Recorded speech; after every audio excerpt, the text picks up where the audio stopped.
नमस्कार मंडळी, आज आपण 7 ते 8 लोकांना व्यवस्थित पुरेल या प्रमाणामध्ये अगदी झटपट कुकरमध्येच पावभाजी बनवणार आहोत। यामध्ये बनवताना कोणताही आर्टिफिशियल कलरचा वापर आपण केलेला नाही, तरी सुद्धा रंग तुम्ही बघू शकता किती छान आलेला आहे। अचानक जर पाहुणे घरी आले आणि त्यांच्यासाठी आपल्याला काहीतरी मस्त असा बेत बनवायचा असेल तर त्यावेळी अगदी झटपट तुम्ही हे बनवू शकता।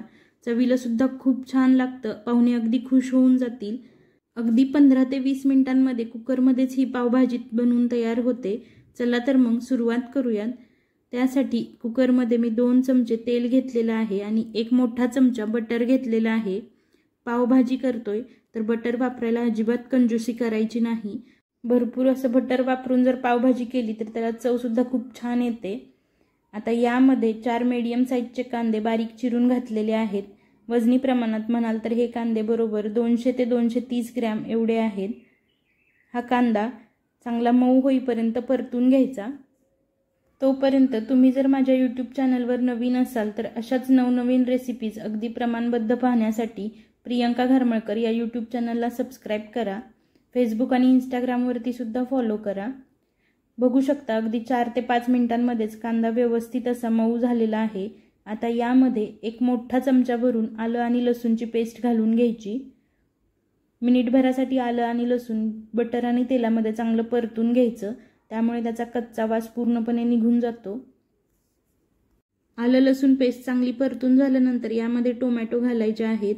इथे मी 4 मोठ्या साईजचे अगदी लालबुंद असलेले टोमॅटो घेतलेले आहेत।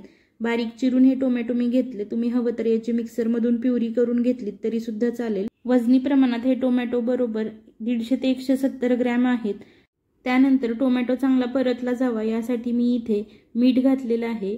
मी 2 चमचे मिठाचा वापर केला, तुम्ही तुमच्या आवडीनुसार मीठ कमी किंवा जास्त करू शकता। त्यानंतर हा टोमॅटो मऊ होईपर्यंत चांगला परतून घ्यायचा।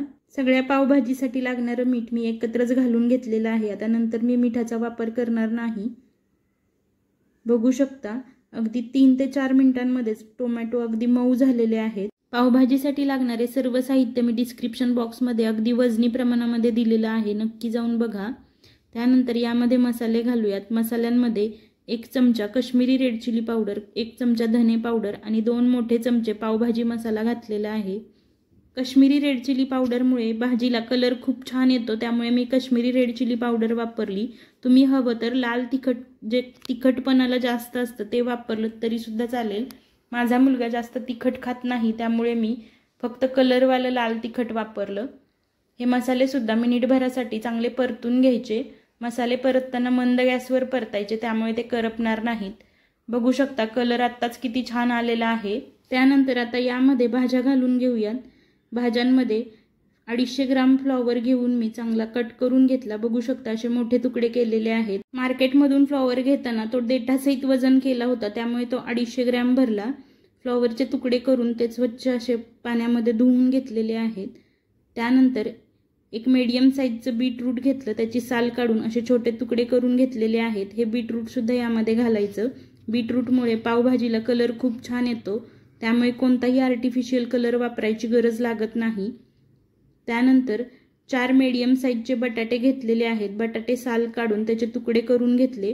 वजनी प्रमाणात म्हणाल तर हे बटाटे बरोबर 300 ते 320 ग्रॅम आहेत। हे बटाटे सुद्धा यामध्ये घालून घ्यायचे। आमच्याकडे अचानक पाहुणे आले होते आणि घरामध्ये बाकी कोणत्याही भाज्या शिल्लक नव्हत्या, त्यामुळे जेवढ्या भाज्या होत्या तेवढ्या घालूनच मी पावभाजी बनवली। तुम्ही हवं तर यामध्ये शिमला मिरची, मटार आणि गाजर सुद्धा वापरू शकता। या सगळ्या भाज्या मसाल्यांमध्ये व्यवस्थित अशा कोट करून घ्यायच्या किंवा परतून घ्यायच्या। बघू शकता बीटरूटमुळे याला कलर आत्ताच किती छान आलेला आहे। त्यानंतर यामध्ये 350 ते 450 ml पाणी घातलं। ग्लासमध्ये मोजाल तर बरोबर 1.5 ते 2.25 ग्लास मी पाणी घातलं। चांगलं मिक्स करून घ्यायचं। त्यानंतर यामध्ये भरपूर अशी बारीक चिरलेली कोथिंबीर घालायची। पुन्हा एकदा चांगलं मिक्स करून घ्यायचं।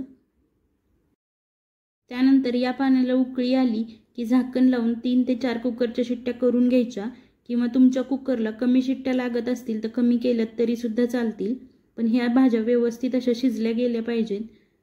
मी इथे 3 शिट्ट्या केल्या होत्या। 3 शिट्ट्यामध्येच या भाज्या व्यवस्थित अशा शिजल्या। बघू शकता किती छान असा याला कलर आलेला आहे। पावभाजीचा वास सगळ्या घरभर दरवळतो आहे। त्यानंतर यामध्ये 2 चमचे बटर घातलं आणि या भाज्या व्यवस्थित अशा मॅश करून घ्यायच्या।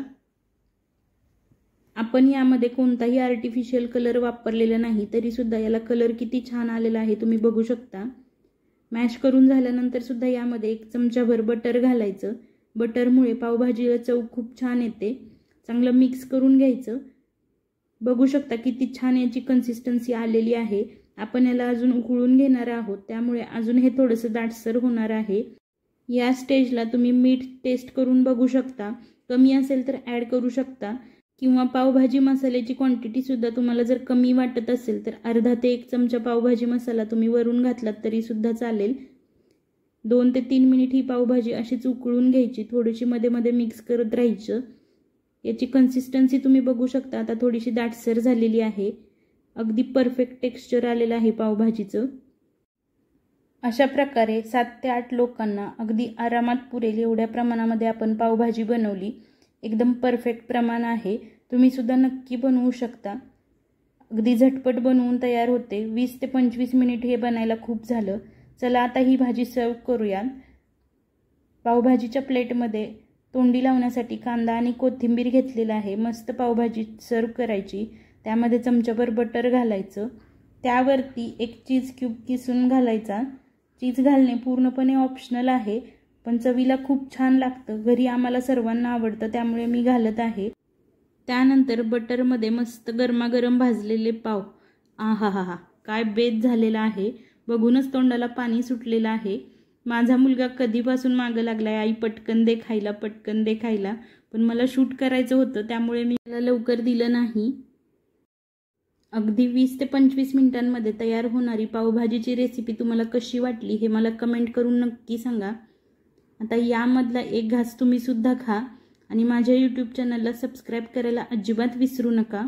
पावभाजी कशी झाली हे मला कमेंट करून नक्की सांगा। आवडली तर लाईक शेअर सबस्क्राईब करा। पुन्हा भेटूयात अशाच एखाद्या नवीन रेसिपीमध्ये। धन्यवाद।